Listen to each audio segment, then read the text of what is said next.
I'm known as a Zen millionaire. Here are 5 Zen principles to help build a wealthy life. Number 1, Kanso, simplicity or essentialism.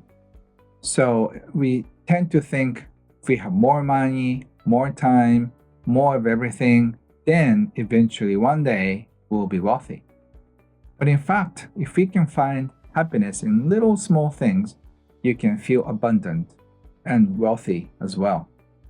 So, not necessarily fancier the better.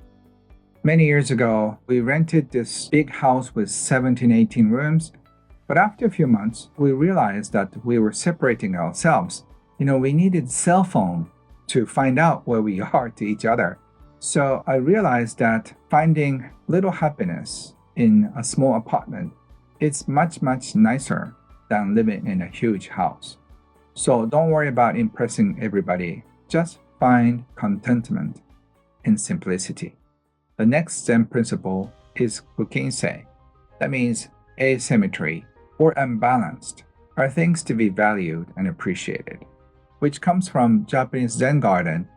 Like in life, nobody is perfect and nobody has the right balance. But when we find perfect beauty in imbalances, then we can be truly happy with who we are.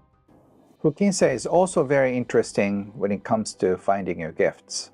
Sometimes if we cannot do things well, we blame ourselves, but we feel shamed.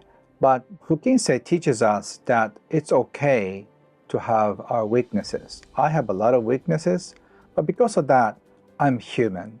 I'm more lovable. So focus on your strengths and appreciate your weaknesses. The third Zen principle I want to share is Shoshin, beginner's mind.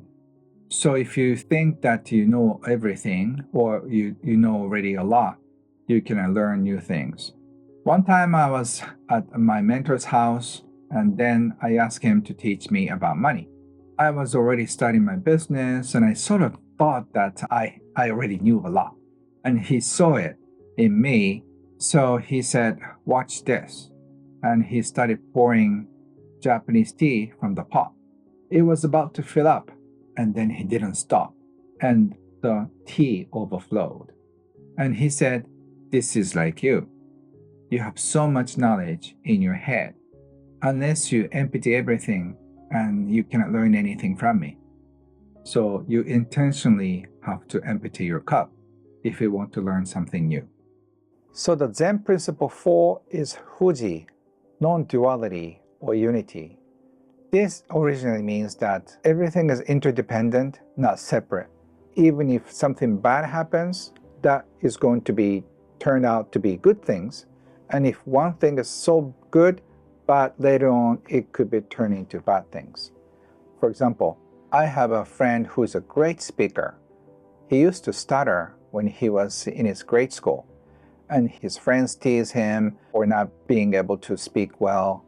Because of that negative experiences he had, he put so much effort in improving his skill, and he ended up one of the best speakers in Japan. So this Fuji tells you that something good could be bad, something bad could turn out to be something nicer. So whatever good or bad comes, you can accept it. That is the idea. The 5th Zen principle is Mujo, impermanence. This concept of Mujo tells us nothing stays the same. So the good times will never last, and also the bad times will never last either. So if something good is happening, just embrace it. Like say you're having a baby, you're having a great time, and when you're sick, just remember the bad times will pass. That is the concept of Mujo. If you want to learn 5 more Zen principles to build a wealthy life, check out this video.